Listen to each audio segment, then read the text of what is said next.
ఇదిగో పెళ్లి బట్టలు. నువ్వు త్వరగా సిద్ధమై రా, విన్నావా? నువ్వు పెళ్లి కూతుర్లా ముస్తాబైతే అన్నగారి దగ్గరికి తీసుకువెళ్తాను. ఆలస్యం చెయ్యకు, నేను బయటే నీకోసం ఎదురు చూస్తాను. ఇదేంటి సౌందర్య, ఈరోజు ఎందుకు పెళ్లి ఒప్పుకున్నావు? నేను ఒప్పుకోకపోతే శక్తి సింగ్ డాక్టర్ బాబు మీద కాల్పులు జరిపేవాడు. అందులో ఆయన తప్పేం లేదు. నేను అలా ఎలా జరగనిస్తానమ్మా? అసలు బాల అన్న బలవంతపు పెళ్లికి తీసుకెళ్ళకపోతే ఇదంతా జరుగుండేదే కాదు. నీకు తెలుసా అమ్మా, అతనికి ఎవరితో బలవంతపు పెళ్లి చేయాలనుకున్నారో? నీతోనే. ఏమన్నా? అంటే నా ఉద్దేశం నీతో ఎప్పుడు వచ్చే సమస్య ఇది. నువ్వు నీ కోసం కంటే నువ్వు ఎప్పుడు ఇతరుల గురించి ఆలోచిస్తావు. అమ్మ, నువ్వు నా దగ్గర ఏం దాచడం లేదు కదా? లేదు, నేనేం దాయట్లేదు. ఇలా చూడు, కళ్ళు మనసుకి కిటికీ లాంటివమ్మా. లోపలేం జరుగుతుందో బయటికి తెలిసిపోతుంది. చెప్పమ్మా, ఏమీ లేదు, నేనేం దాయట్లేదు. నా మీద నీకు నమ్మకం లేదా? సౌందర్య, ఆ డాక్టర్ బాబు కోసం నువ్వు నీ జీవితాన్ని నరకంలోకి ఎందుకమ్మా నెట్టుకుంటున్నావు? నీ కోపాన్ని నా మీద చూపించు. అలాగా? అయితే నిన్ను ఒక అమ్మాయితో ఇలాగైనా ప్రవర్తించేది? మేమిద్దరం కలిసి నిన్న రాత్రి గుడిసెలో ఉన్నాము, కానీ సౌందర్య గంగా నది అంత పవిత్రమైంది. డాక్టర్ బాబు లాంటి వాళ్ళు చాలా తక్కువ మంది ఉన్నారమ్మా. అతను పెళ్లిని బేరంలా చూడరు, అమ్మాయిని గౌరవిస్తారమ్మా. వరకట్నం పేరిట అమ్మాయి డబ్బిచ్చుకునే వస్తువులు అస్సలు చూడరమ్మా డాక్టర్ బాబు. ఇప్పుడు నువ్వే చెప్పమ్మా, నేను అలా ఇలా జరగనిస్తాను? అందుకే తన ప్రాణాలు కాపాడడానికి నా సంతోషాన్ని పణంగా పెట్టాను. సౌందర్య,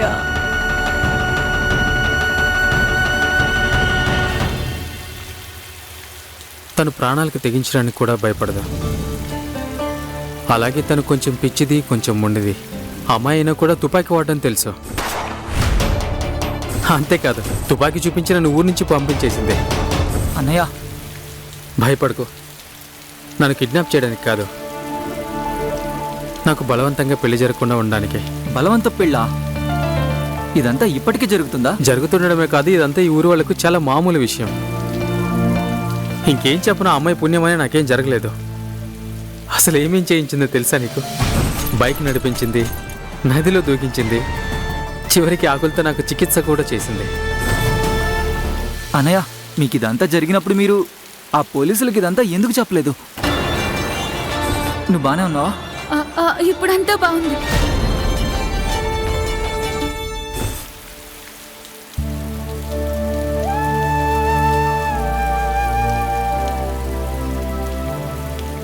ఆ సౌందర్య వల్ల.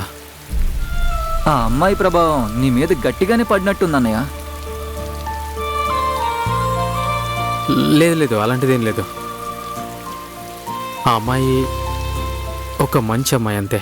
కానీ ఇది అర్థం చేసుకో కొందరు వ్యక్తులు ఉంటారు, వారిని అంత తేలిగ్గా మనం మర్చిపోలేము. అన్నయ్య, మీరు అసలు టెన్షన్ పడకండి. ఇకపై అంతా మంచి జరుగుతుంది. అత్తయ్య గారు నాన్నతో చెప్పి మీ బదిలీ బనారస్కి చేయించారు. ఇప్పుడు త్వరలోనే ఈ ప్రమాదకరమైన గ్రామం ఇంకా ఈ మనుషుల నుండి మనం శాశ్వతంగా దూరంగా వెళ్ళిపోతాం.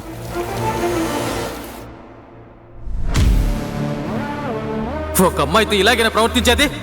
అమ్మాయి అంటే నీ సొత్తు అనుకుంటున్నావా? నిన్ను మగాడు అనుకుంటున్నావు కదా? ఇదేనా నీ మగతనం?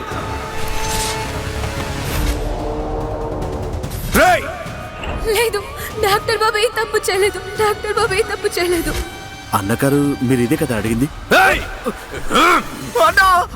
నన్ను ఎందుకు కొడుతున్నావు అన్నా? అన్నా, చచ్చిపోతానన్నా. నేను బట్టలు తెచ్చానంతే.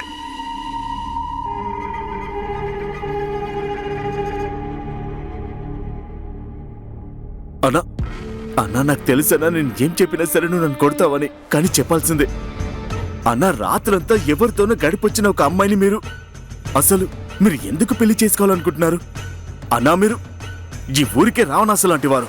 అగ్ని పరీక్ష కాకపోయినా సరే కనీసం గీతైనా గీయాల్సింది కదా, బంగారమో లేక ఇతడో అని.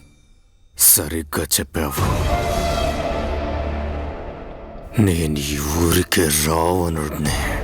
ఇప్పటి వరకు సౌందర్య నాలో మంచితనాన్ని మాత్రమే చూసింది. ఇకపై రాక్షసుణ్ణి చూస్తుంది. ఇప్పటి వరకు తనతో ప్రేమతోనే ఉన్నాను, ఎందుకంటే తనని ప్రేమించాను కాబట్టి. కానీ ఇప్పుడు తనని పెళ్లి చేసుకుంటోంది తనపై పొగ తీర్చుకోవాలని. ఇకపై ఈ పొగ ఈ రోజుతోనే మొదలవుతుంది. ఈ శోభనం రాత్రి సౌందర్య జీవితంలోనే అత్యంత చీకటి రాత్రిగా మిగులుతుంది.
నాకు పెళ్లి చేసుకోవాలని లేదు.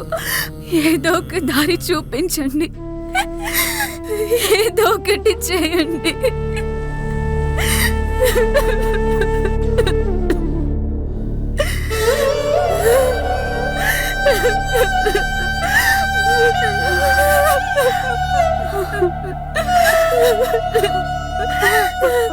అమ్మా,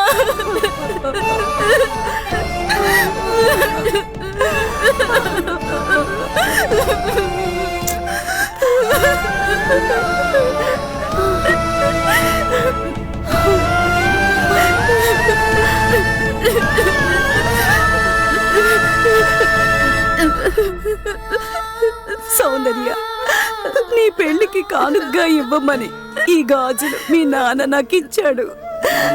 కానీ ఈ రోజు ఈ సమయంలో నీకు సంతోషంగా ఇవ్వలేకపోతున్నాను. వీటిని చూస్తుంటే గాజుల్లా అనిపించట్లేదు, సంకెళ్ళా ఉన్నాయి. కానీ కొందరు మీ నాన్న పారిపోయారంటారు. ఆయన పారిపోలేదు. మనందరినీ కాపాడడానికి ఆయన ఈ ఊరు వదిలి వెళ్ళాల్సి వచ్చింది తల్లి.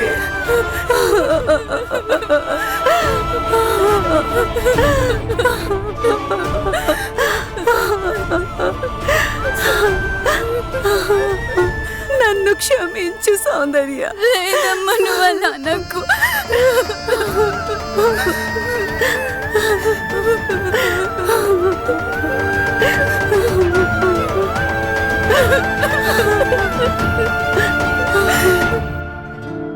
ఏమైందమ్మా? పర్వాలేదు కదా? అవునమ్మా, అక్కడ అంతా బాగుంది. అవినాష్ కి ఏ ప్రమాదం కూడా లేదు. So I'm happy.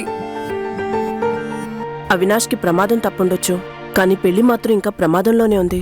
మీ ఇద్దరు జాతకాలు అస్సలు కలవడం లేదు. ఈ పరిస్థితుల్లో వాళ్ళ అత్తయ్య అమ్మగారు ఈ పెళ్లికి ఏమాత్రం ఒప్పుకోరనుకుంటున్నాను. ఇలాంటి సమయంలో అవినాష్ కూడా ఏం చేయలేడమ్మా. అమ్మా, ఎందుకు ఇంత స్ట్రెస్ తీసుకుంటున్నావు? అలాంటిదేమీ జరగదు. మీ కళ్ళతో మీరే చూసారు కదా, అవినాష్ నా కోసం వాళ్ళ అత్తయ్య ముందు, వాళ్ళ అమ్మ ముందు, తన కుటుంబం ముందు నిలబడ్డాడు. ఇప్పుడు నాకు పూర్తి నమ్మకం ఉంది. ఆ దేవుడే మా బంధాన్ని కాదన్నా తను ఎప్పటికీ నా చెయ్యి వదలడు.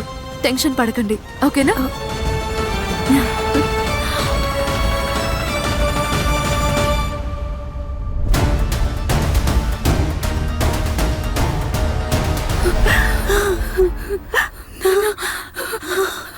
నాన్న మనల్ని కాపాడారమ్మా. ఏంటి? అవునమ్మా, నాన్న మనల్ని కాపాడారు. ఏమంటున్నావు? నాన్న ఎలాగైతే ఈ ఊరిని వదిలేసి వెళ్ళిపోయారో అలాగే మనం కూడా వెళ్ళిపోదాం. ఏంటి? అదెలా సాధ్యం? మన దగ్గర ఏమీ లేదు కదా. ధైర్యం ఉంది కదమ్మా. మనకి కళలుండి గమ్యాన్ని చేరుకోవాలనే పట్టుదలుంటే ఏది కష్టం ఏది అసాధ్యం మనం అనుకుంటే జరుగుతుంది. కానీ అసలు నీకు ఈ ధైర్యం ఎక్కడి నుంచి వచ్చింది? నాన్నిచ్చిన ఈ గాజుల వల్లమ్మా. ఈ గాజులే మనల్ని కాపాడుతాయి. మనం వీటిని అమ్మేసి ఇక్కడి నుంచి వెళ్ళిపోదాం. ఇది జరుగుతుందా? నీకోసం ఇదే కోరుకుంటున్నాను.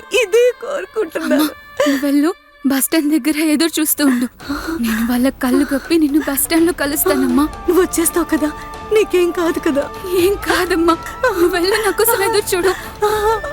జాగ్రత్త, త్వరగా వచ్చే.